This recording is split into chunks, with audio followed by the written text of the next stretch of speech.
अब बात फुटबॉल की करते हैं। फुटबॉल वर्ल्ड कप का फाइनल करीब है, जब अर्जेंटीना और स्पेन वर्ल्ड कप फाइनल में आमने सामने होंगे। लेकिन इस मैच में निगाहें खेल के अलावा ग्लैमर और पावर दोनों पर होंगी, क्योंकि फाइनल में जहां एक तरफ ट्रम्प खुद मौजूद रहेंगे, वहीं होने जा रहा है सबसे ग्लैमरस शो। रिपोर्ट में देखिए।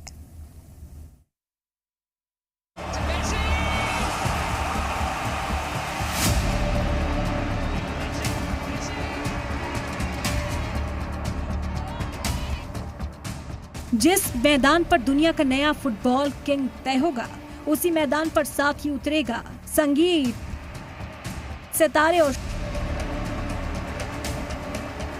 शान और शौकत का तूफान।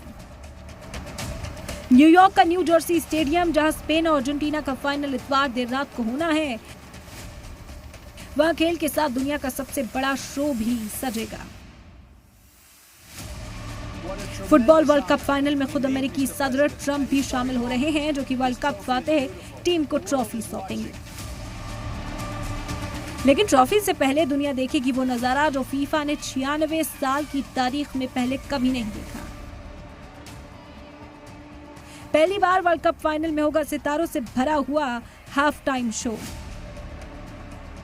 जिसे कोल्डप्ले के क्रिस मार्टिन ने तैयार किया है। स्टेज पर गूंजेगी शकीरा की आवाज, मैडोना का अंदाज, बीटीएस का धमाका और जस्टिन बीबर का जादू। फुटबॉल वर्ल्ड कप के इस फिनाले में दुनिया के सबसे बड़े म्यूजिक आइकॉन एक साथ आ रहे हैं, जिसमें Shakira, Madonna, BTS, Justin Bieber perform करते दिखेंगे। तो वहीं Hollywood star Tom cruise, Robbie Williams भी वर्ल्ड कप में स्टेज पर दिखने वाले हैं। यानी एक तरफ दुनिया की सबसे बड़ी ट्रॉफी होगी, तो दूसरी तरफ दुनिया के सबसे बड़े सितारे और फुटबॉल के सबसे बड़े मुकाबले में इस बार सिर्फ वर्ल्ड चैंपियन नहीं बनेंगे, बल्कि दुनिया देखेगी खेल, ग्लैमर और ताकत का जिमशान संगम। ब्यूरो रिपोर्ट, सलाम टीवी।